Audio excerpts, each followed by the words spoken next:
So Yeah. we're now live. My name is John, Positive Pen. I'm KaZ. I'm still KaZ, like I said, in the world. Woo-hoo! So we're waiting for our guest to show up, and I hope we can. Guest of honor, Margaret Williams. She'll be here. She'll be here. So when she comes back in, we'll tie her in. And in the meantime, you got the both of us. So let's talk about what's going on this week. This morning, I saw a video of yours that I thought was really. Oh, there she is. Hang on. Oh, she's here. Yay! Yeah, inviting you in.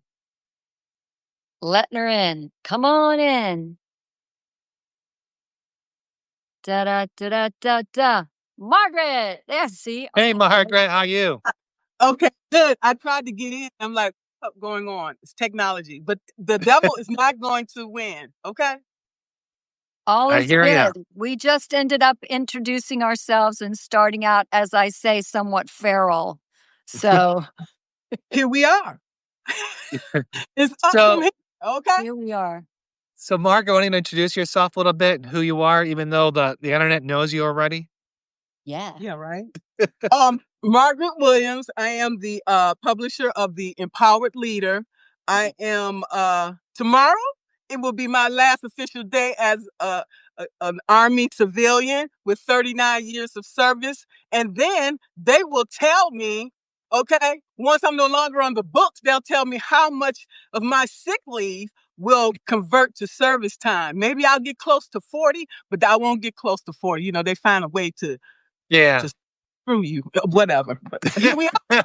That's bureaucracy at its best. Enough about me, okay? It's enough about me. Yeah. Well, it is all about you. It is about you. I'm going to say a few things. I've been told I'm going to talk a little bit about The Godfather because I have a personal tie-in, and you're going to tell us all about your magnificent genius on empowering business professionals, which it really is. So let's talk a little bit about what are you going to do? Huh? Well, I'm gonna co-host here. I'm gonna try You're gonna wrangle? Yes, I'm gonna try. Reel us in. I'm gonna try. So I don't even wear a hat today. Okay, there you go. So the thing is, Margaret, why don't you, we talked about you getting into this world, and now you kind of we're gonna try to skip over that story a little bit, how you decided to come into this world, and because you have some leadership qualities, obviously, and some experience in that world. What brought you to Substack? What was the main force of bringing you here? Because when I remembered you were around the 200 mark. You're surpassing me, which is phenomenal. Oh. Yeah, you are. You're phenomenal. It's like you're gaining momentum out there. So tell us how you got here. That's a good question, because I was at the end. Can you guys hear me okay? I just want to make sure that. Yes, we can. Okay, so what happened was I was at the fork in the road. Okay, now we know President Trump, he's talking about the fork in the road. I'm like, wow, that was an aha moment. I said, I'm at the fork in the road. I've been treading water for a long time, okay? And it's time for me. I'm tired. I'm wore out, okay? I'm mentally exhausted to my essence, my very essence. And when you get treated like shit, and you're working on a $400 million runway project, and you're going to come to me and talking about I forgot a period or I forgot a comma, and so you're going to use all these little bitty nitpick things to come back and say these are grounds for the performance evaluation we're going to give you. Okay, that's like a pip, Yeah. All right, so I'm like, okay, you see the handwriting on the wall. And when they got rid of collective bargaining, okay, employees' rights, it's like they were really, before he got in, it was really bad. But it was even worse then, because then they could treat you like crap. You can look like you want to say something, and that will give them the grounds to get rid of you, because they start collecting data on you, okay? That's why I'm all about the data, okay? I look at numbers, okay? Because if you don't, how are you going to be able to plan ahead, okay? We have to future proofing our business and our life. I knew that the government, I know what they made of because that's why I work for them. You know what I'm saying? I work with the people that got the power. Okay, behind that power, I got power too, and I use it. And that's what we got to do. We don't realize the resources that we have available to us. That's including people, okay, things. Everything is a resource, internal, external. If we don't utilize these things, we cannot get our mission completed. So, one of the stories that you told me was that someone, a friend of yours or a colleague of you, said you need to get on Substack, right? And no, that was because what you're saying has a lot to do with my book. I'm not trying to push this, but about that book. So a lot what you're saying, I think what's happening in our society. I mean, I experienced this over 7 years ago, over 10 years ago. Maybe so I was in the corporate world and I was in publications and you just get treated like a dog, a number. And it was just very meat grinding type behavior. And it was all this little nitpicking, like as you said. And you kind of go through this process and you live it. And not only you just live it through day to day at work, you take that at home and your home becomes the workplace because now you're working 24/7. You're struggling to be who you are.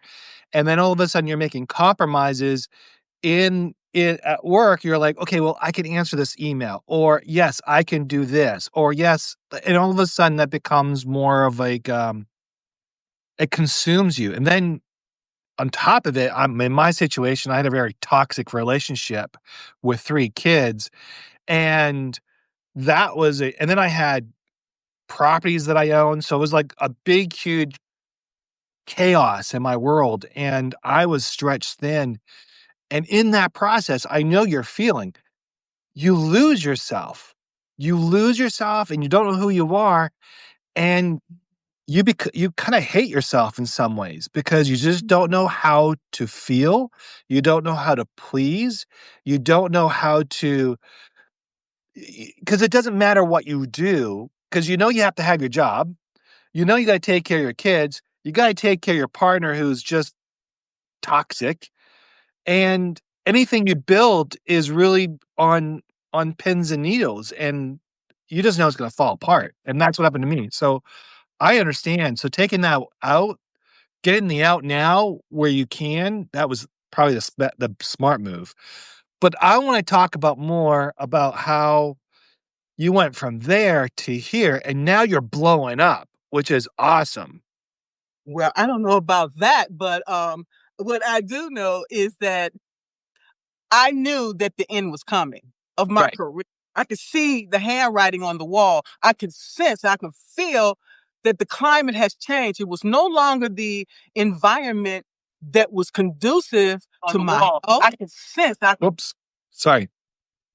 Okay. And also the fact that it was no longer serving my purpose, Right. my mission, my values. It was just the opposite. Okay. Then I knew that it was time to go. I knew long before then, but I'm a creature of habit, and I didn't want to change because I know the Corps of Engineers. I worked for them all this time. Okay. So, the devil you know versus the one you don't. So I'm like, okay, this is the devil I know, and I know what to, because I, growing up in a dysfunctional family, religious family, okay, the military just left one dysfunctional place and went to the other. However, our mission, when you look at the mission that we did around the world, building the infrastructure, when the levees go out, the Corps of Engineers, they call it the Corps of Engineers. When there's emergency flood, they call the Corps of Engineers. Okay. Okay. So I'm like, hey, they got power. That's who I want to work for. And that's why I stayed. Because when you say that name, people look and people listen. Oh, you work for the Corps of Engineers. And so since I had such low self-esteem, that just boosted me up. Oh, I work for the Corps of Engineers. I work for the Corps of Engineers. People didn't give a damn until the flood come, because we had to go there they said, Margaret, okay, FEMA is paying us. We went down in West Virginia. Okay, I forgot what year. It might have been 2015, whenever the floods was down there. They said, Margaret, you go out there with the contract. And I had worked with this contractor. We was slated to tear down 30 houses. Okay, these people have grew up in these homes, and that was devastating for them, because once the water rises like above the outlets, there's nothing you can do, for real. And I felt for them people. And this one guy, he's like, ma'am, can you please let me go back there and get the pictures of my wife? She's dead and stuff like that. And I'm like, oh my God. And not supposed to do that, because life, health, and safety comes first. If you're going into an unsafe situation, you're putting other people unsafe too. And I'm like, I talked to the contractor. I'm like, what can you do? What can you do? He's like, look, we'll do this. Okay. I'm like, okay. We went in there. The contractor went in there. I wasn't going in there. Okay. So, if something had happened, then I would felt responsible. But it's like, what do you do? So we went in there, got the man's belongings out of there for him, just for that one person. Because I'm like, I'm not going through this, because I'm not going out, because if you do, you can do a whole lot of good things in the world. You do one bad thing, it'll follow you for the rest of your life. Remember when you did this? My father used to do that shit to me. Remember you did this last year? You did this last year, so I'm not going to give you the $20. When you were 11, you did it. Okay? You're 40. When you were 11, remember when you did that? No, honestly, I don't. That's what happens with boomers. They'll never forget. They'll never forget a thing, and they don't ever let you go away. Like, they'll say, do you remember crashing my car? Like, I was 16 years old. What do you want to do? Well, I love what Margaret says about the crossroads. And what I have adopted is that saying, when I come to a crossroads, I take it. That's a sign. Yeah. Signs, right? So in your engineering or core, what was the most, I want to say this, in 30 years or 40, almost 40 years, I'm sorry. What was the most devastating time that you had to go deal with? I mean, what sounds like West Virginia. Was there like New Orleans, or was it something like that? Like Katrina? No, I couldn't go. No, I couldn't go down there. They had bodies floating in the water. I'm like, no way. Oh, wow. Bodies hit me. I'm like, I'm down. I'm gone. Okay, I don't. Yeah. Because offered me, I was looking at getting a job at that cemetery. With, with all the veterans and stuff. Yeah. And I'm like, no, I don't want that job, because you can probably see spirits, coming to you and talking to you. Hey, I'm like, no, that's okay. They're coming to tap you on the shoulder. That's what are you doing here? I lived in New Orleans. I lived in New Orleans for 5 years, and I never understood why they all in the beginning, why they were all mausoleums, why everyone is buried on top of the land. Well, it's because of the water table. And they can't, because they'll just all float up out of the dirt, and the caskets will be, and some of that actually happened during Katrina. A really good friend of mine was still living there during Katrina. It was really devastating with the levees and everything. Wow. Yeah. I couldn't go through that. I passed on that emergency. Okay, because they always, like I said, they always call in the Corps of Engineers first, and right. We construction, that's what we do, and manage people. We get shit done. Okay, you want something done, you call us. And that's why get her done. Yep. I'm the same way. So on Substack, right, coming back to circling back around to, you could keep her on task. She's got a million stories. And we just have to bring her back. She's around. hot. She's coming in hot. Because she must. I met her. She must have an axe to grind today. Sorry, what's that? I met her right after I met you. I mean, I've only been on almost 4 months, and I met you first, and then Margaret, and then the rest is history. As you know why? You know why? Because when you guys was on the live, I was sending her a text, so I let her I wanted to meet with her. So that's how Who is texting me while I'm trying to work here? That's what you got to do. You got to be forward thinking, and that's Yeah.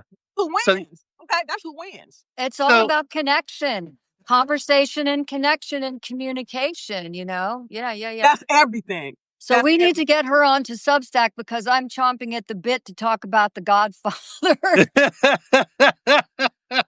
Ooh, where should I start? So you're on Substack, right? And what's your mission on Substack? How do you want to help others? I think, that's changing because, I was still working at the time, and I'm talking to women. That's what I said, because working in a non-traditional field, being, construction, then working for the military. So, women and minorities, underrepresented class comes last. Let's keep it real. Okay. But they was not going to stop me. Okay. Yeah. You are the Corps of Engineers and I'm Margaret Williams. We have to figure something out. We have shared goals, shared values. So there's enough space for growth for me. If not, then I'm out the door. That's why I moved 8 times. Yeah. So we're talking about Substack. Okay, sorry. So, so after that, when I came to Substack, I thought I was talking to women, but men was resonating with my message because you guys are left brain thinkers, and I am too. I don't have time for emotions. Emotions gets in the way of decision making and moving forward. Just keep it real. I'm full of emotions. I am too. I was holding it in, but then it was coming out in other ways, which was not conducive. Okay, even here on Substack, I learned from Sensei yesterday. You want peace? Bring peace in the room. And I'm like, that makes a whole lot of sense. Okay, I had an aha moment when he said that. Okay, yeah. But you can't always bring peace when people bring in bullshit. Okay, and I'll call it out in a minute, because I'm not going to let this stuff keep sitting inside, creating cancer, autoimmune, whatever. I'm going to keep it real with you, and I'm going to keep it moving. And you decide what you want to do after that, because I done moved on. Right. So with that being said, so I was like, okay, what's going on? Women are not talking, not resonating. So I'm thinking, okay, I need to bring some emotions in, because I've held my emotions in, because like I said, it clouds judgment. And when you're negotiating with contractors, emotions, we talking about dollars in here. Okay. You try to be fair and reasonable. Okay. If you don't want to be fair and reasonable, then we'll try something else, but you might not like that. So let's go this way instead.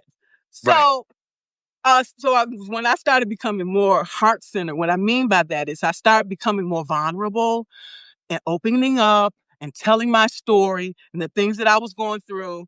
Then everybody started resonating. I'm like, okay, I really didn't want to do that. A lot of things I would prefer to take to the grave, but that's the reason why I'm all screwed up. It's because your parents say, oh, keep it to yourself. It ain't nobody business. And that's why we have so many dysfunctional people out in the world today. Okay? So tell your story. And by telling your story, you're allowing yourself to heal, and others who are too afraid to talk, it helps to uplift them as well. So really, it comes down to talking about being authentic and being true to yourself and trying to figure out, right? I mean, so you discovered that while you're working through that process earlier on Substack. You were trying to figure that out. That's pretty cool. Yeah. Because we all need an outlet. If we don't, that's why a lot of people commit suicide. That's why people drink. That's why people do drugs. That's why people do a lot of things they do, because they don't have any way to let it out. They don't know how. Oh, yeah. So that's why most of us are here. We're writing. We are allowing ourselves to heal and share their work, and it's allowing us to heal. Okay? It's reciprocated. Okay? Yeah. Yep. Interesting. Yeah, I was thinking about a quote. I think I posted it. I'm not sure. Something about how we we know it's the end, but we refuse to acknowledge it's the end. And when we get there, we then what happens, it pushes us to the brink of, like, if we don't look at the signs and we don't deal with it, w even though we know it's the end, we keep trying to hold on to it, and holding on to it, it's also a very bad thing. I had something that I was talking to somebody today about, and, there's some dynamics going on in our family and all this, and one of the things that we're talking about was how she's holding on some stuff, and then while she's holding on some of the things that she's not talking about, because she's afraid to hurt people's feelings or be chastised or whatever the case may be, and but yet she holds it in, and as she holds it, she then obviously compounding that down, and then she forgets about herself. She forgets about self-care. I mean, even though she's a healthy person, but she forgets to go, she doesn't do the essentials like getting the doctors going, getting to the things, and then they prolong.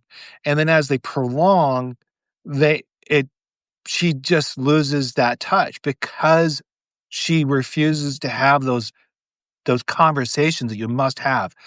And I think that's where I think a lot of us we we we just don't we refuse to have those conversations, and we refuse to because we're afraid of telling somebody what you're doing is hurting me. And then because the reaction behind that is the person might spaz out. We don't want them to spaz out because we don't want them to hate us. Well, guess what? That's not your problem. Your No, the problem fear, the your fear of problem that.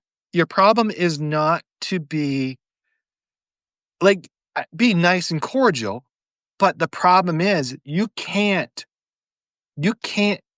need to let them understand where you stand, because if they continue to do that thing, then all you're doing is trying to refute, and then you're afraid to talk to them. That's probably the hardest thing that anybody can do is I think that's the frustration I think in life right now is that we're afraid to have conversations because we're hurting people. And quite honestly, people that are hurt are always going to be hurt, no matter what you do. But Doesn't matter how you say it, whatever. the Sorry. longer you're holding on to this, and I made these mistakes many times, still on occasion, I find myself, and it's just out of maybe previous programming or whatever, is that the more I don't address it in the beginning head on where it possibly could be, much less it could much less end up being egregious and a blowout. The Right. more I just keep stuffing it down and stuffing it down and stuffing it down and saying, just don't say anything, just don't say anything because it's going to go away. It doesn't go away. And then eventually you just blow. And when you blow, it's ugly for everyone involved, Right. including yourself. And things are said and things are done that cannot be taken back. It would have been so much better, no matter how fearful you were of the other person's reaction or the other person is fearful of your reaction, before it turns into some huge thing that ends up severing the ties or putting a huge rift in the relationship and not keeping the relationship more healthy. But we just live in fear of other people's reactions. And I Yes. think if we decide, okay, I need to say something now. I need to be honest. And also what I learned, everything I say is I feel, I see, I'm experiencing, I observed, instead of you did this, you did that, you said this, you didn't do that, you ignored me, when it's always you, and then you're putting the other person on the back foot. You're really putting them in a position of being defensive. When if you can come from I experienced this. I felt like this. My husband and I, it really works for us. And we both come from situations that weren't Mhm. optimum. But we've learned in 13 years ago yesterday, that I just come from the I.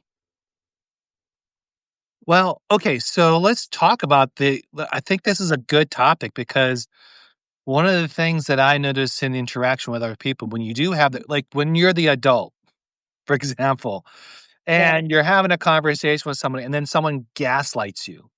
I mean, seriously. And they go like, I always say, if you're with that person for more than 50, 60 years, look at how you raised them. Did you raise them in the way that they reaction every time you say no to them?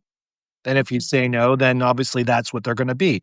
So in their adult life, every time you say no, they're going to take a spaz or they're going to just take this dramatic moment and then they're going to run out the door and say, "Yeah, you don't love me," whatever. And, or are you going to be like this?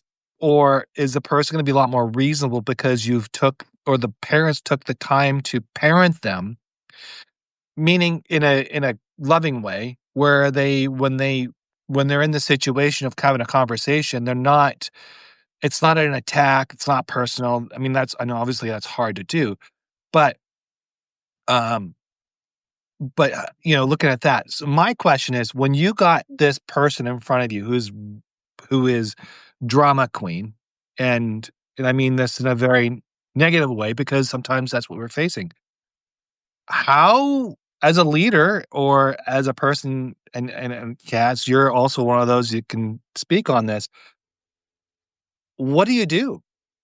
How do you I, I, respond? I have 3 points to make before then, if you don't mind. No, go for it. Part of this that you're talking about is learned behavior. Okay. This is learned behavior from when we were a child. We are being molded and shaped. These things don't just go away because you say, oh, I throw that out. It still stays with you. Okay. If you don't go to some type of therapy or something to deal with the trauma that you've experienced, it remains your whole life. It still may remain your whole life. The things even I went through. The next thing is hurt people hurt people. Yeah. Okay.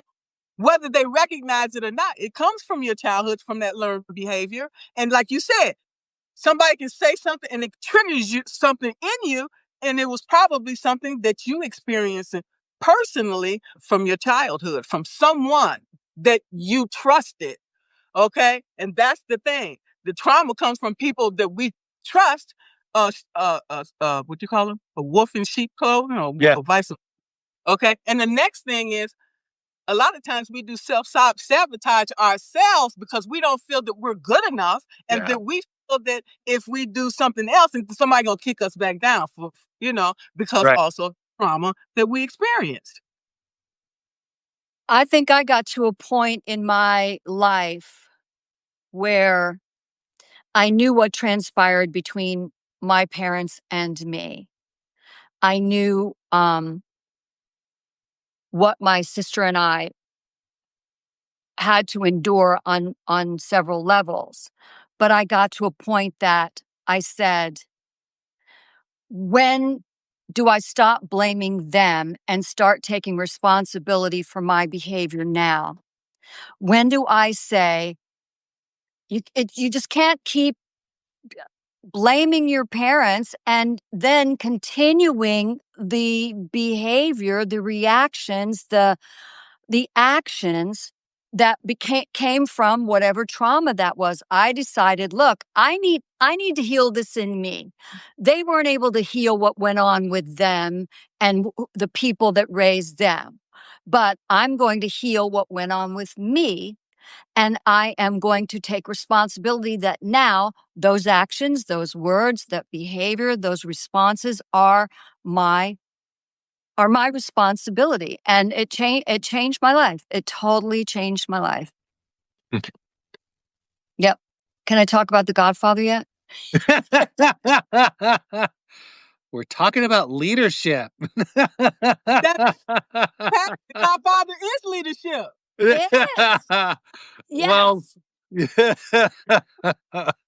No, you know me, when I feel like it's kind of, we talked about horror movies last week and dramas, that things get so serious and the horror movies get so gory and you're on the edge of your seat the whole time, and the dramas get so sad and so serious that they write it in every single film. I don't know any film like that there's not a moment of relief where there's a romantic scene or there's a funny thing that happens just to give you let you be able to take a breath from what you're observing that was serious or gory or whatever. I just forced us to take a breath. Talk about, so I posted something about a moon and I was like thinking about the romantic night. Like, when does it go from a romantic night to a horror movie? Like, is it midnight? Is it 11 o'clock? Like, you know what I mean? Like you see the moon out, it's all beautiful, you're romantic with whoever you're with, and it's just fun, and everybody's all whatever, and all of a sudden, you hear a chainsaw. It's like that afternoon delight, kind of like chainsaw moment. Or the werewolves howling in the distance, yeah. Yeah, it's like, because there's a certain point where the boogeyman comes out, and you're like, oh my God, Well, Margaret lives in Alaska, so it's always dark there. So it is what you got to keep it moving. Yeah. So you gotta not be like you see so many people in horror films, they run to the danger. They run into the garage with the knives hanging and the hatchets hanging from the ceiling. They run into the room but I guess that wouldn't keep the story going and we wouldn't have. But that's poor script. That's poor directing. That's poor writing. They wash, rinse, repeat. Wash, rinse, repeat. If you watch. You know what? A lot of that happens in real life too. So we run towards that. The danger. Yeah, because it's exciting, because it's adventurous. Oh, people were looking for a high. Okay, I don't need that. Okay. Adrenaline junkies, yeah. Well, let me talk about that. I learned about something when I was helping the homeless on the streets one time, and we were talking about drugs. And I said, what drives you guys to do drugs? Like heroin or the crack or whatever they were on that time.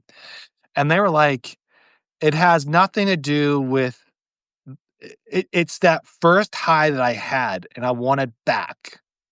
And they keep going back and they keep going back. But what happens is they're not feeling it.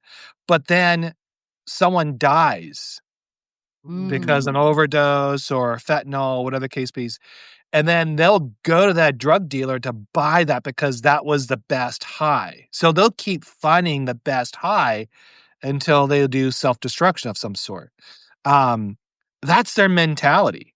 Well, the first high, trying to repeat the first high, you need more. Every time you need a little more and a little more and a little more and a little more. I've worked in recovery houses teaching meditation and Qigong and all of that. And the dynamic and being able to talk to all these people. And the dynamic is very, very interesting of the evolution to people becoming addicts. Right. The story is very, very interesting, to say the least. Yeah. Well, I'm sorry. The reason why most people become addicts is because of the trauma they experienced when they were kids. They're trying to drown out and forget about what happened, whether they were raped, whatever horrific thing happened to them in their life. That's what they're using the drugs for. But it's compounding the problem. It's not resolving anything. Or job loss, or family breaks up, or disaster. I mean, there's so many reasons where, so many seniors now are becoming homeless. And what do they do? I have a couple of friends who are, one friend in particular who's in his, he just turned 82 and he's just making it. He's got a roof over his head. He's got an old vehicle that he keeps going. He's got, SNAP may be gone for him. He got some compensation, but he's just making it. And there are more seniors in their mid to late 70s, 80s who are living like that than people realize. Yeah, I would like to say the solution to that is, like, for me, I'm no longer employed. Okay. Tomorrow's my last day. I don't know when I'm going to get my Social Security or my pension. My thing would be is you get a group of these seniors together, move into one house, then y'all put your resources together, then you can make it. Ain't no way we can make it like that. For real. That's Yeah. what you do. When they do that, they're in Canada, they've got communities like that, especially in Scandinavia, they've got communities like that where, you do have a community, a collective that is caring for our elderly population, especially. But then again, those countries have socialized medicine, and they have a lot of preventive care, and although their taxes are extremely high, they provide things for those extremely high taxes. So, Well, Yeah, so who watched the Charlotte? I'm sorry, what?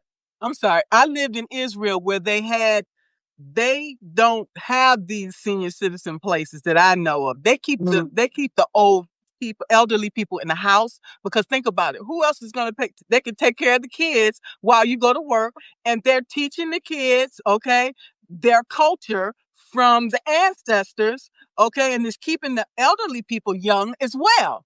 Okay. Well, yeah, it's the culture. Yeah, definitely. Israel is the culture. A lot of Europeans is similar that way. But what I was going to mention about Charlie Sheen. Who watched his documentary? oh, that dang thing kept me up till early in the morning. I couldn't, having been in the business and seen his evolution, I couldn't. Some of it was a train wreck, and I just couldn't watch all of it. It was, but Carl was just mentioning. Hi, Carl. He said, "Listen, understand them and deal with them as humans, not addicts." And that's the thing. Individuals. It's a disease. Addiction is a disease, like cancer, alcoholism, like heart disease. It's and more. Some people have more of a propensity to have an addictive behavior than others. I know in my lineage there was alcoholic addictive behavior in my lineage, and the buck stopped with me. I can't drink. It makes me sick. And trust me, I field tested it a lot. And I still, I can't have half a glass of wine because it just makes me sick. And I'm listening to my body. Some people have the capacity to drink copious amounts of alcohol, I lost several friends when I lived in New Orleans to heroin, and I never tried the stuff. Had no interest in me whatsoever. The hard stuff had no interest for me whatsoever. But we did the circle of friends. We were having fun. We were partying, but there were only a few on the fringe who were actually so hardcore, and he was one of them. And I left, and I think about 6 years later, he overdosed, and it was just, he couldn't fight it, and it was a disease, and it's heartbreaking. Yeah. It's not. Can I talk about The Godfather yet? No, not yet, woman. Sorry. I just feel like I'm getting too morose. I have all this information. Like I said, I've worked in disordered eating clinics, and I've worked in recovery and substance abuse clinics teaching meditation. It was some of the most, and Qigong, some of the most rewarding work I ever did. They were so generous, and they were so desirous to heal. And I would teach class in a group setting just to regular people. And you know what? These people in these communities, it wasn't like they were relegated to do it. They attended of their own volition, and they just were the best students and generous students, because the clinic would pay me, but they would want to donate even more to me. And yeah, I just got goose flesh right now just thinking about them. Some of the most beautiful stories. So when I look back when I was younger, our streets weren't that cluttered with homeless and people doing drugs. When I go to Vancouver now, I mean, there's a street called uh, Skid Road, which is Hastings Street. Yeah, Hastings and Pender, mostly Yeah. Hastings, yeah.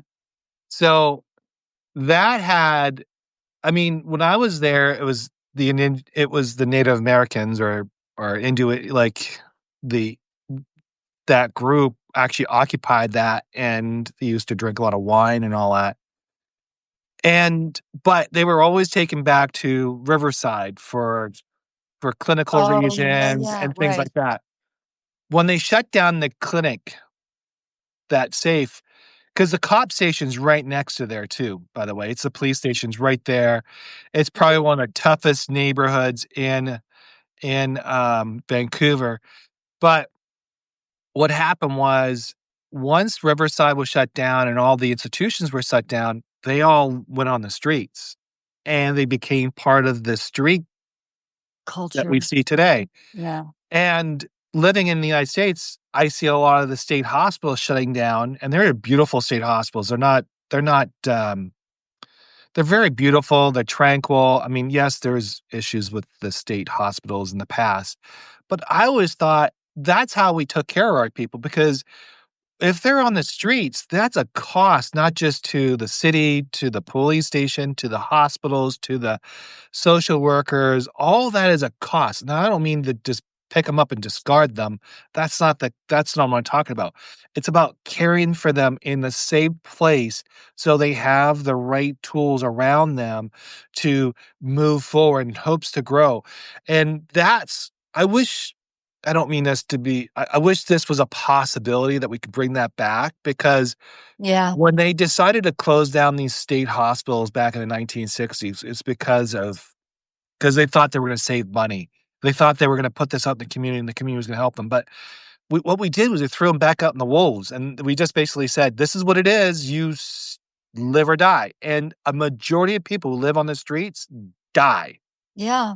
Yeah, And the same thing here in Alaska. What they have houses over here in my neighborhood. What they do, they take the money from these people, okay, bless their hearts, and then they let them out in the street in the daytime. Say, you got to go. Then then they can come back at night. Okay, right. they don't. And so what they do, they're out in the streets during the day. Okay, doing nothing, standing around, and you leery. You don't know who these people are. You know what I'm saying, and what's on their mind, what they're about to do. Why don't we take these people, okay, take them to a manufacturing plant? We can utilize their skills, okay? There's nothing wrong with them, okay? Right. Maybe little, whatever. We all have something wrong with us, okay? No, none of us are perfect, okay? No. We are still productive. We can still be productive in ways. They don't care. Go. They don't care what you can do, okay? They just trying to get what they can get from you, and that's it.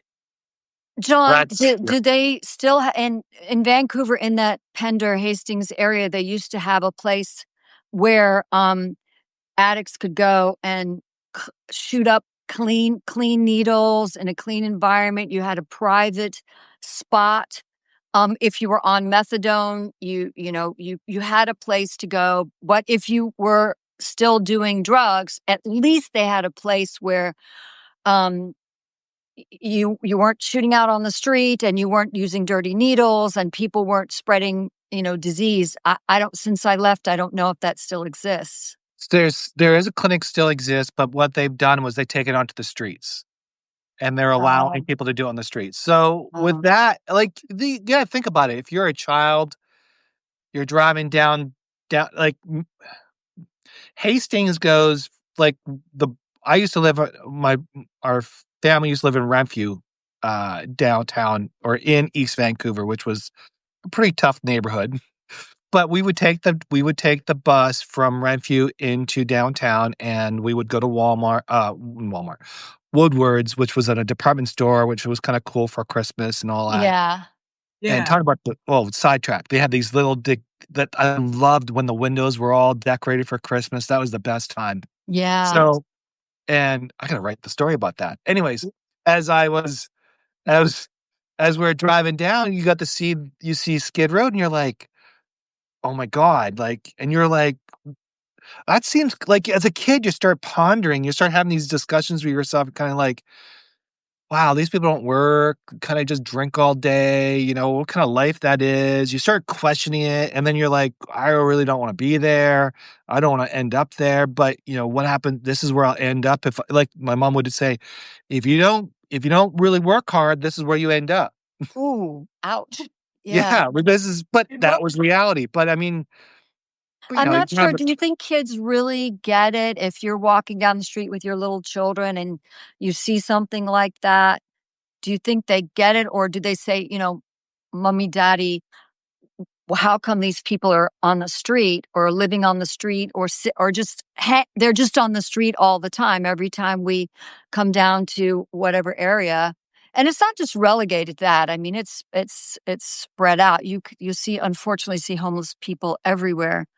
But are they thinking more because they're so children, especially when they're younger and haven't learned to color what they say for whatever reason, they're very inquisitive and they're very just, blah. They'll say what comes to their mind. Why are these people on the street? And why is that person dirty? And what is that man doing? They don't know how to filter it at all. And well, we heard what the response was to your mom to you, but yeah, you just how do you broach the subject of, I mean, we don't all even know how people end up homeless, what the You can path is.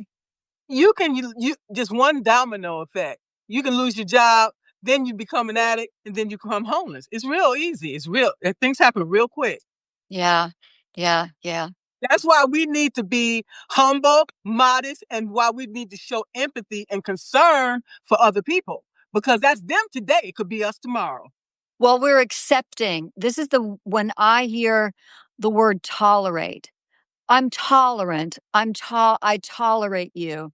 I'm like, I accept because I don't want to just tolerate you. I don't want to just tolerate that person. I either accept them or I don't. But to me, I have to I can understand I have to tolerate the situation I may be in, but I don't want to just tolerate you. I want to accept you. right. I appreciate that. Yeah. Well, that's I me. mean, we can't solve today's problems with I think what we did. I keep going back to the days of Andy Griffin and those type of world, and I kind of miss those times where it was much simpler. The people were being taken, like we took care of our people, and we're not really doing that anymore. We're just kind of just Well, from the time of Andy Griffith until now, there are billions more people on the planet. There are so many more people in the United States from that time until now. So maybe it's gotten has it okay, maybe not.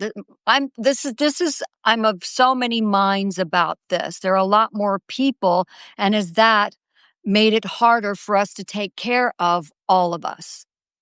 Um we're the I know certain people say we're the richest country in the world. We're one of the richest countries in the world. We're not just the richest country in the world. And but to be one of the richest countries in the world, I don't want to get political. That is not my thing. Um, do we have the wherewithal in our strained budget to do more? That I mean, we have all of these meetings and all of these, things going on within our government that are happening all the time. And have we all along had the money to do this, but decided not to do this for whatever reason? I feel like I'm treading on very thin ice here. yeah. I think I know what you're trying to say is that we've and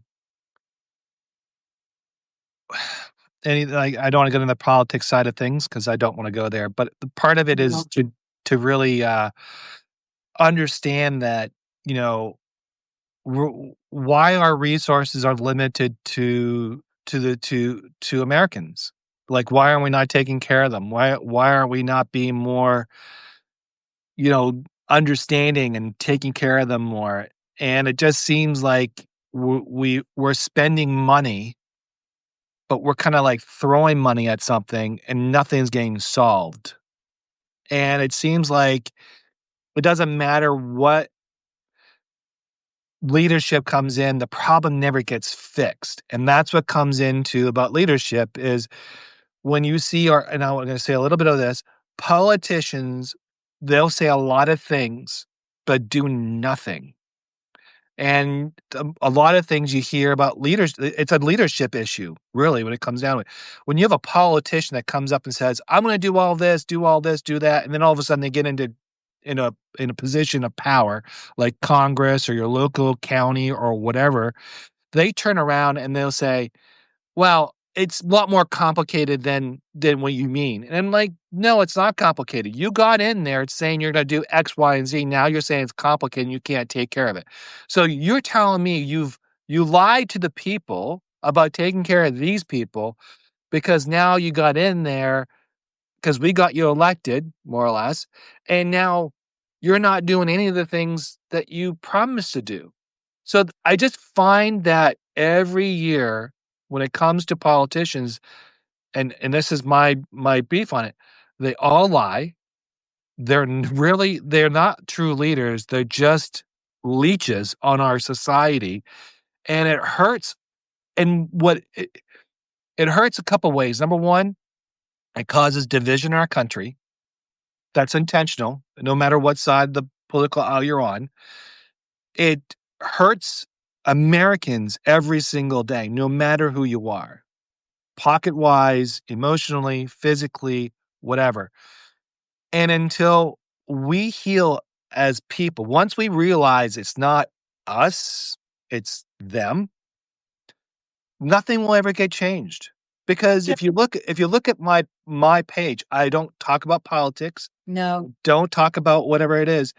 If we stop talking about politics, they become irrelevant. I always say, and this is just a blanket statement. I'm not pointing any fingers at anyone. A bully cannot bully an empty playground.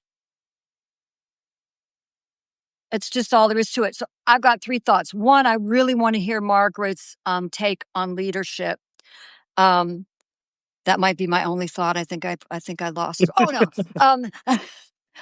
John, you and I have lived in other countries that aren't a two-party system.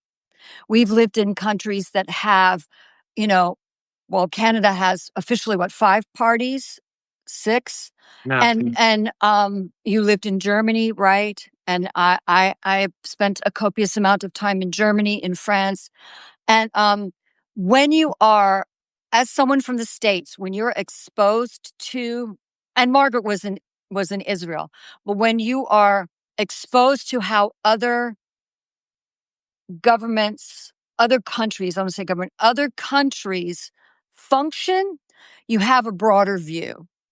You understand more of the big picture. We are not, in the States, we are not an island to ourselves. We are surrounded by the rest of the world. And the rest of the world does not function, is not carbon copy of us. I think it's important that we have had the ability to get a bigger view. For me, it is. I'm not going to speak for you. Let's see. Unaware. Brandon just said, I think the time of Andy Griffith was simpler because people were unaware of diversity. Ignorance was bliss. Oh, Margaret, you could speak to that. Yes, I wanted to speak on that. I'm glad. Thank you, Brandon. Reference. Andy Griffith didn't. I didn't live in that world, so I wouldn't know. And with the picket fences and these things, that's not the world I live in. Okay, Yeah. so anything about that. So I wanted to make relations that is a make believe world. I don't know who lived in that world. Okay, it was made for TV. It was to make us uplift our spirits, basically, but it didn't exist. Is that a problem though? Was that a problem to create a TV series to show what's possible? No, it gives people hope, and I think that's good, and that's what they want to do, and that's what we're trying to do now in the midst of all of this chaos. Is we're trying to create hope, okay, and joy for the people that are out there struggling, like me, and all the others that are out there struggling. Okay, we need that. We need the connection and community. But as far as the politics, think about it. The politicians have been corrupt since the beginning of time. Look back at history. You do that so you keep control. Okay? So yeah, we all have good intentions. My father used to tell me the road to hell was paved with good intention. He was the devil. So he must have knew something. So yeah. So we have to do just the opposite. You know what I'm saying? Yeah, these people was probably pure in the beginning, but these politicians, they found something to corrupt them. Oh, we found a paper where you plagiarized. So you're either going to pass this law or we're going to expose this. Oh, we're going to tell your wife about the affair you had last year. They get you one way or the other. So they have good intentions at the beginning, but they find a way to bring you down and to get what they need. Okay, let's keep it real. Right. And Andy Griffith, I watched the reruns. It was an idyllic existence with, Opie was very well behaved, and you've got the one town drunk, but it was a show that was about a world, but that was only for certain people. It was not a show. I mean, everybody watched it, no matter what color you were, but it didn't represent everyone on the planet. And that's where we are, we're working hard today that everyone is represented, in the country and on the planet. Would be interesting is to your new book, which I'm not going to. It's exciting because it's your take on a certain very important biblical story for you. Oh yeah, that one. But but I'm saying if you took Andy Griffith and put it in 2025, would it be possible? And how would it look? I mean, it would look like the Trailer Park Boys. Hey. Oh my gosh, Duck Dynasty or something like that. Wow. Well, I think, yeah. He said it. I didn't say it. He said it. The only reason I wouldn't watch it because I don't watch TV no more. I don't waste my time with that. Right. Oh wow. Okay. Well. Yeah. So, some news on the writing stuff. Yeah. So I'm about to finish this, and guess who edited it? I have no idea who edited it. KaZ.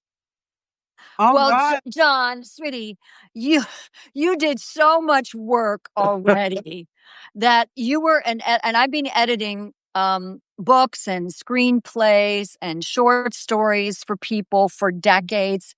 I did television and film for a production company, and you came to me you had crossed your T's and dotted your lowercase J's. I'm telling you, you had really done the work. So you made it so easy for me. I remember I just had a few little comments, and I only one comment throughout the book. And that's between you and me. And it was the and. She does not like the and in my writing. Like, she doesn't want to start like and yet or and blah. She doesn't like to meet because she says it weakens the sentence. That's what she said. I said your copious and voracious use of the word and to start a sentence weakened the brilliance of your writing. So So, my response was that. My response to that was, you remind me of my English teacher. She hated the word "and" all the I time. love the word "and." No, I love it because it connects two parts of a thought. I love it. And you love short sentences. Here we are in writing. You like to use the short sentence, and you prefer to keep your sentences short. My input was, but sometimes the thought in the beginning of the sentence, the first part of the sentence needs to be finished in the second part of the sentence with comma and it makes that sentence more potent. But, I'll be fair enough. interested. Oh, thank you. Wow. I'll be Well, interested to see what I you, didn't. and I said, this is my opinion and we all have them. So, you do what you want to do with your book, but I had very little work to do in editing it. And for that, I thank you because Thank you. I've had to, both as a video editor, my son and I have been in the studio just trying to make, as they say, what, a purse out of a pig's. No, I don't want to say that. That's gross. I had to take a mess and turn it into something really relevant. And that's the magic of editing. Right. And the magic of editing for video or film, the magic of editing for books. I've seen things be really turned around. I mean, an author who comes with a 1,000-page book that you just want to take it and knock yourself out with. And then it ends up being a 300-page book that's just magic, Yeah. So if the author can kind of let go, and I speak for myself too. So where we stand with that, we're in the middle of cleaning that up. I've got to fix that up, and it's almost ready for publication. The other one that I was working on was the Quiet Miracle. Now, this is I took the biblical part of Jesus' birth and I made it into a modern day scenario. So I've the reason why. So every year I create a story for Christmas, and last year was the Quiet Miracle, and it's usually like a 10-day leading up to Christmas, so people can read it. And I revisited this story again, and I thought, I'll rehash it. And I said, you know what? It really needs to become a book because it'd be great for other people to read. So it became a book. I got someone to do the audio, to do the voiceover for that. So they're going to finish that out hopefully in a couple weeks. That'll be done in a couple weeks. And once that's all wrapped up, then it'll be ready for sale. Yay. Right now it's sitting on there live, but I haven't really pushed it. So there is so those are a couple things. How about you there, Margaret? What are you working on writing or things like that? Good question. I just connected I just got on always had Instagram and Facebook. Okay. I didn't want to engage with the people that I know. Okay. Because you know what I'm saying? Yeah. Now I am retired as of tomorrow. I'm like, screw that. I connected my Facebook, my IG, and now I'm on Threads, and it's off the map. Okay, people are just following everything. I'm like, oh my god, I got to connect this to Substack. From now on, when I go live, I got to go live on IG. I got to go live on LinkedIn, and I got to go live on Facebook. Okay, because my YouTube is going up. Okay, you got to help me with that going live on IG when I'm on Substack. I'm still plebe about that. I haven't gotten that figured out yet, but Me neither. We're going to do it. Okay, I'm going to do it on a test when I'm talking by myself, so I won't bite some. Okay, but I'm going to definitely do it. Okay. So are you mostly just going to do interviews and no writing, or what's your strategy on Substack? Writing and a little bit of video, or it could be all interviews? Right now, I'm loving the interviews. Okay, I'm loving. Okay, and so I'm going to see where that takes me. I write when I feel like it. and I'm not feeling like it. So it is what it is. I love it. I love it. So KaZ, today I saw a video of yours and you were talking about, I think you just produced it today and just published it. It was about About the law of attraction and yeah. about about starting your day and starting Yeah. yeah. So tell us a little bit, is it really important to what's the importance of starting your day right? I mean, from On the front foot instead of the back foot, as I call it. Well, you know, I learned over many, many years and a lot of studying and a lot of research. I'm a Buddhist practitioner. I follow Buddhist philosophy along with Taoism, and I came to realize that everything in my life was about what I was sending out. I mean, everyone knows about the law of attraction, and they think that is the main attraction. But honestly, it's preceded by what you're sending out, what you're radiating into the universe. And when I realized that whether I'm interacting in my home with my husband or my son or whomever, once I step out of my house and I start we have little relationships all day long. yeah. They may be a minute, they may be 5 minutes, they may be days, they may be a lifetime, but we have relationships all the time. And other people have been affirming this, making these comments, affirming that this has been their experience too, is I smile all the time, and we've talked about that. I love to smile. I just, you guys are great smilers. I went to Russia and they told me not to smile because they think you're up to something. I will just smile at people. And some people just think I'm nuts, but it just comes from a place of wanting to connect. And if I see someone who looks unhappy or is having a bad day, my life has been changed by just smiling at someone or just asking them how they are. How's your day going? Are you okay? I told you I was going to Halloween Horror Nights at Universal, and the people who work there, the employees, they all have name tags, and some of the name tags have where they're from.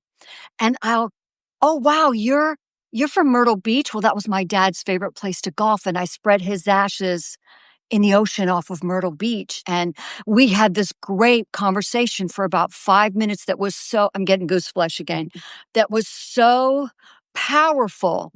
I walked away on a cloud. I could tell she walked away going, oh, she really cared. What a great, and I just keep having more of those interactions than not. And I said, you know what?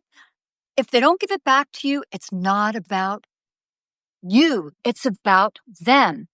And if it's bullies or trolls or negative people or somebody who's like, you say, I hope you have a great day. And they're like, yeah, fuck you. I'm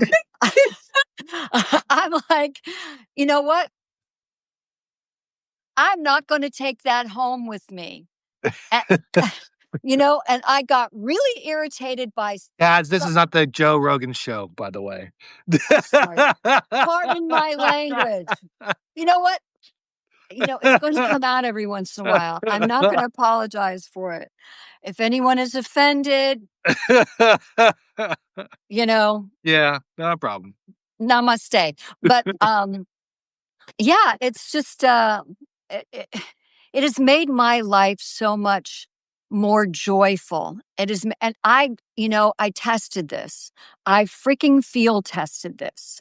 And what got me started was I read a clinical trial. It was a behavioral trial. And this group of people were shown this big poster board. At the time, it was a poster board. And they were told, I want you to memorize this board. And I want you to find every single thing on this board that is blue. So they were given a minute and a half, 2 minutes. So they did that. They looked at it. So they came back And the poster was down, face down on the table. And the facilitator said, okay, please tell me everything on the board that was red. And no one could do it because they were so focused on the blue. That's like when you get so focused on the negative, you're expecting the negative when you leave the house. I'm not expecting every single one of my interactions to be, oh, you're just the greatest because you're so nice and you're so friendly. No. What I expect is that I've connected with someone in some way. And maybe they felt better. And if they didn't, I hope they feel better another time. And that was the whole very long story to my very 56-second video. It's here on Substack. It's on Instagram if you're on Instagram, and it will most likely be on my YouTube channel.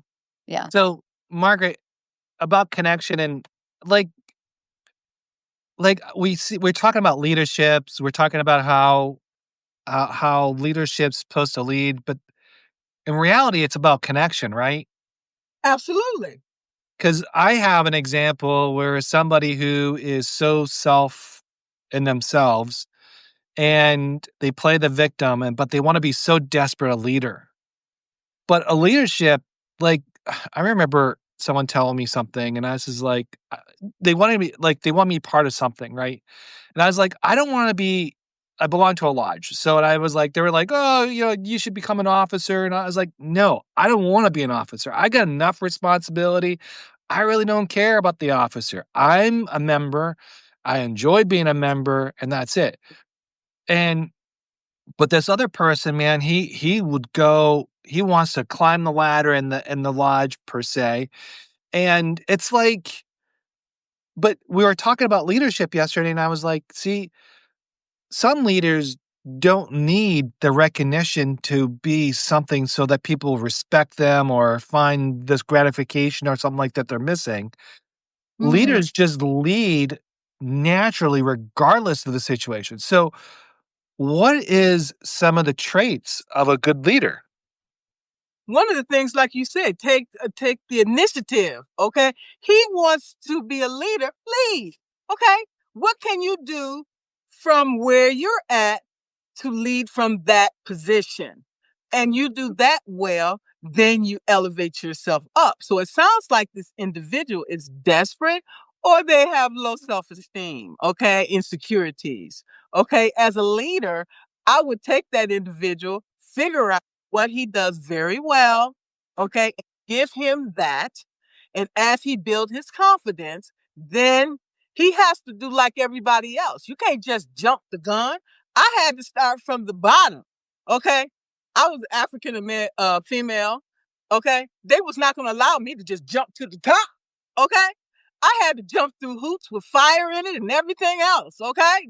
Tires and everything else. And still, I was held in that GS12 step 10 position for 14 years, knowing I would never be able to break through the glass ceiling in that organization. But I made that choice to stay where I was and stay focused and get to the finish line. That's where I made my mistake. Okay.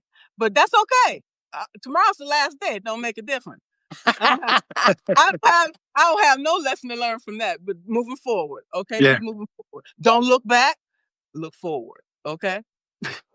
I All hope right, you're so celebrating that on Substack tomorrow, making your big announcement tomorrow on Substack that you're retiring because you need to be celebrated.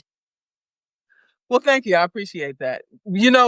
I learned to celebrate myself because, when when I walked out the door, they didn't say thank you, nothing. My existence was it was like I didn't exist. No So, gold watch, no gold nothing. watch. Nothing. Not even a certificate. Okay? Period. So I'm telling you, celebrate yourself. Don't wait for external gratification from others. I got my gratification because I got my certificates on the wall that they're given to me by generals. Okay, I have the general coins. Although I can't take it to buy a cup of coffee, I still have it. And that's something that they can not take away from me. They can take everything else, but they can't take my accommodations. Okay. No, They can't take my absolutely not. degrees. They can't take my degrees. You can take the house, you can take the car, you can take everything else. Yep. Okay. Yep. Because when we leave this world, we're gonna leave with how we came, with nothing. Absolutely. So I got a question there, Margaret. If Godfather had a corporate headquarters or a corporate HR department, what would be the first policy be? Equal Oh, that's opportunity. hilarious. Equal opportunity for all. And I would love to. Equal opportunity for all. Yeah, Oh. I would work for him in a heartbeat. I'd be his number one assistant. What you need? I got you. Okay. All right, Katz. Would have What's your loved you. Oh, well, it's funny because we're talking about the law of radiation. Yeah. And anybody who's seen The Godfather, anybody out there who hasn't, you must see at least the first one, the whole thing. It's fascinating because it had a cultural impact. Mhm. And you see within that film and the subsequent films what they radiated, they attracted, all the violence, everything. They Mhm. got back what they gave. So, Mhm. info. Coppola almost got fired because he wanted a higher budget. The budget was $2.5 million by Paramount, and he wanted a $6 million budget, but he came in under budget and he came in ahead of time, which was great. You said the cannoli scene. The cannoli. Yeah, let's go The for it. cannoli scene with Richard Castellano played Clemenza. Richard's wife had asked him in the beginning of the day to bring home dessert. So in that scene, he came up with that line. He improvised that line because it stuck in his mind about his wife asking him to come home with dessert. Leave the gun, take the cannoli, which is brilliant. Sadly, we lost him from heart attack in 1988 at 55. Paramount did not want Brando. No. They wanted Laurence Olivier, and the classical actor, brilliant actor Laurence Olivier, but what a different film it would have been if it had been Olivier, right?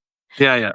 Paramount didn't want Pacino. They wanted Ryan O'Neal or Robert Redford. Ryan O'Neal, softer. Redford, come on, 69, he did Butch Cassidy and the Sundance Kid. Yeah, but he's not Italian. How can he pull off? James Caan wasn't Italian. Yeah, he looked like more of an Italian than Redford. Yeah, but Redford, Butch Cassidy and the Sundance Kid, then 72, he did The Candidate. And then he did The Way We Were in 73. The man was fine. He didn't need it, right? And for the cat lovers, you commented about the cat in the garden scene with Pacino and Brando. The cat was a stray on set who happened into Brando's lap, fell in love with him, and the rest is history. So, yeah. So, Margaret, what is your favorite movie all time? I love all the ones that she was talking about. All of the movies. The Godfathers? I love every last one of them. That was for real. What did he have in his mouth? They put cotton in his mouth? No, and I thought he did too, but he went to a dentist and had an apparatus made to make his jowls hang. So he did it the right way. He did it the right way. Yeah. Yep. Wow. That's cool. And you just mentioned Robert Redford. He just passed away. Oh. He was He one did? of the Yes. You When didn't did that happen? Last week, you were busy writing books. That's why you didn't know. He did? I didn't know that. 89. Robert Redford, 89? He didn't look like 89. Wow. I gotta look that up. I didn't realize that. Is that going to be our shtick every week? We're going to talk about The Godfather? Because if we are, then I'm not giving my reveal this week about my connection to The Godfather. You can keep your reveal as much as you want. No, but we'll be talking about, I think movies have a lot of parallels to what we deal with every single day through life. There's experience. And I think some movies do depict some of the things that we're trying to overcome, some of the challenges, some of the things that we don't, it hurts. But sometimes a good movie helps us remind us about that. But I also remember one of my mentors was telling me about a story about he lost his wife. And he was young. And his like he was moping, and I don't mean that in a negative way. I mean that like he was in the dumps. It was really hard for him. He was really in love, and so he lost his wife. That was a challenge for him, and it was in a fog. And his boss said to him, "Oh, go watch this movie. You feel better after it." And Ted decided to do that. He went to go see a movie, but it didn't make him feel better. It made him feel worse because that was the worst advice you could ever give somebody to overcome a death, and that's not. So, movies have a place, but I don't think it's a solution. Well, the movies are getting a little scary because they're predicting what prior to the big push of AI, where AI was much more, AI's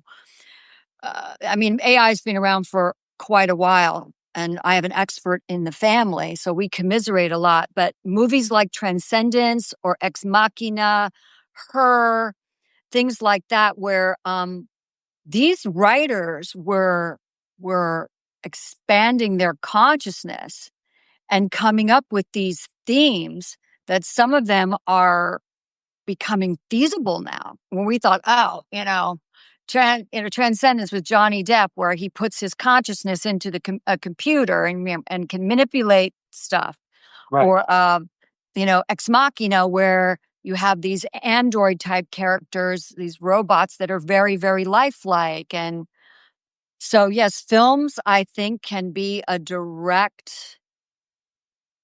lot of them come from direct experience, from life situations, from history.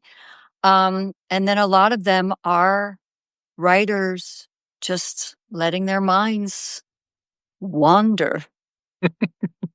The one with Demi Moore, that was disturbing. And The Substance, yeah, we talked about that last week, right? The Substance, that was disturbing.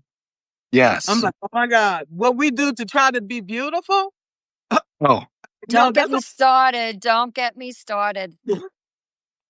So I got a couple more questions about leaderships and lifestyle. So anyone can answer this one. What's harder, doing your taxes or assembling IKEA furniture without swearing? Oh, that's easy for me. Well, which one? No, Margaret, you go first. No, go ahead. You got this. Assembling IKEA furniture. My husband does our taxes. And I think he's still using a platform which has been worked for us like a charm. I will not say it unless they decide they want to sponsor this live. I will not say it. Oh my gosh. First off, I do not assemble IKEA furniture anymore, but when I did, you heard the word I said earlier in this little live? Yeah. Yeah. Margaret, how about you? I'll pay somebody to do my taxes and IKEA furniture. I'll pay somebody to do that too, and I'll do something else. John? I pay someone to do my taxes, and I hate IKEA. IKEA furniture is not for everyone. No.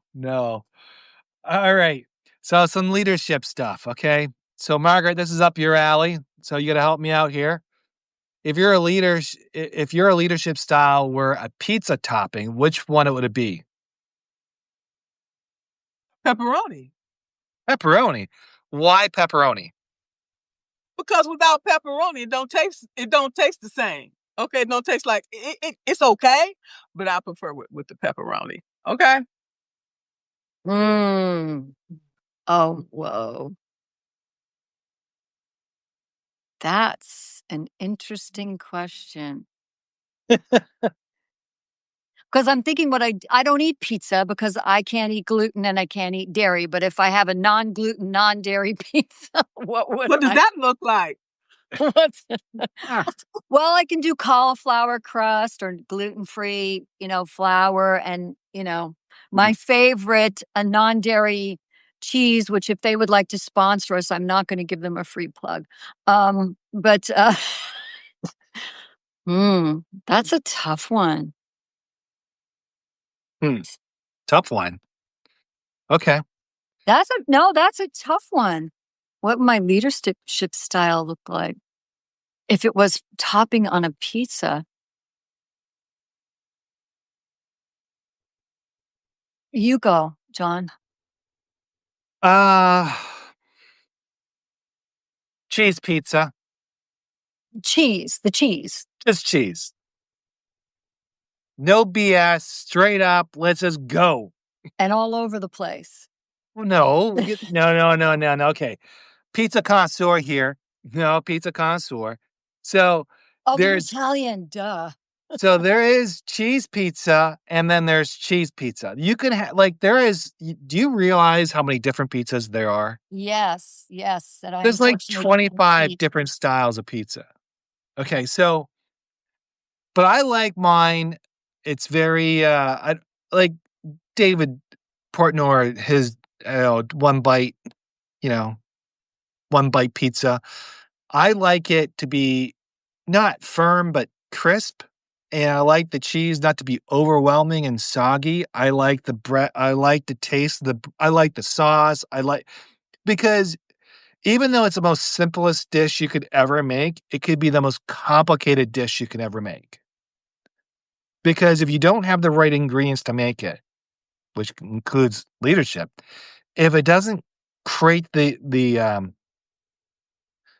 if you can't make it right, you'll never make a good pizza.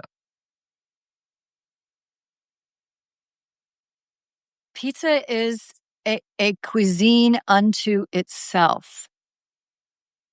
Totally. Oh, I think John froze for me.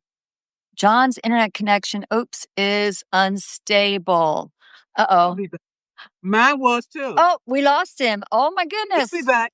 We He'll be lost back. John. Yeah, I mean he started the Yeah, I'm gonna plead the fifth because I can't eat pizza and I wish I could, but I can't even think of a comparison for what topping would my leadership. First I thought jalapenos and I don't eat jalapenos and I'm not that spicy, but I can be a little spicy.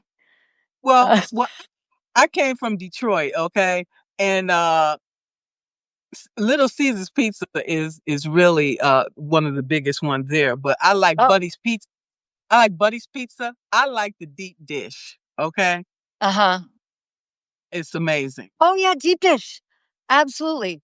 I loved Chicago deep dish when my parents used to live in the Chicago area. I loved but I also loved Sicilian. I love doughy stuff. I like anything that's doughy. That's why I was eating chocolate chip cookie dough way before it became a thing. I love mochi. I just love, I mean, I know it grosses people out. There, he's back. I know it grosses some people out. Like I love tapioca pearls in bubble tea. But yeah, deep dish was, if I was going to eat it, it's like I'm unstable now. Ooh. Deep dish is, or Sicilian was my absolute favorite. I don't know what's going on here. We're all I'm unstable. Margaret's the only one who's stable right now. I don't know about that. I seem to keep, my screen is freaking out. Well, maybe it came to its logical end. I don't know. John, are you there? Can you hear us? Oh, I love the heart. Maybe that's the sign. I don't know. That's a sign, and I'm big on signs. I'm very, very big on signs. John, if it's okay with you, I can't hear you, but it times me out. Okay. Well, John, I'm going to wrap this up. Oh, there he is. There it is. And All right. I'm unstable now. I was going to wrap it up for us and say I think it might be a sign that it's time for us to hour and 32 minutes into it. All right, we got one more Yeah. question. We got one more question, then we'll wrap it up. Okay. All right. What I is the don't know. funniest leadership lesson you accidentally learned from a toddler? Oh, you do you. You do you?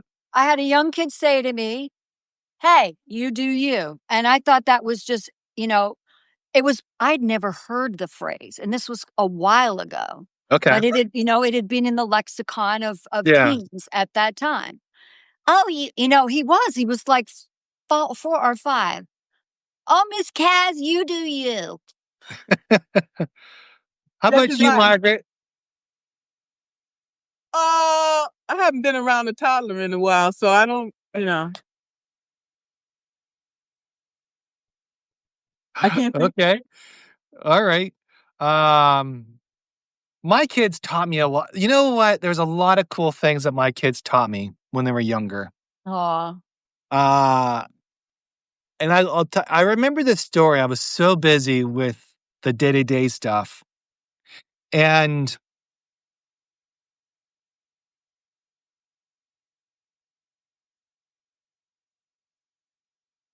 I think the universe is saying, it's been nice having you here, but it's time to bid each other adieu. Yeah, I know you did. Okay, everybody. Thank you so much for being here. I mean, I wanted to scroll through and just thank everyone, but we were so fortunate to have so many people here today. I want to thank John Ronaldo. I'm his co-host, but I'm going to wrap it up for you for the opportunity to do this with him every Monday at 4 p.m. Eastern time in the States. Margaret, I'm so happy that we got on together. I'm looking forward to having you on my lives when I start them next month. And I look forward to being on yours when we can schedule it. Everybody, we're so grateful to you. And Substack is just one of the most beautiful places I've ever found for communication, conversation, compassion, sharing, caring, kindness, uh, just I've tried them all and I'm off almost all of them. And I just want to reiterate, you're wonderful human beings. Don't forget that. Please, be good to yourself, be good to others, and, lots of love from all of us. And we'll see you again next time. Thanks. See ya. See you. Bye-bye.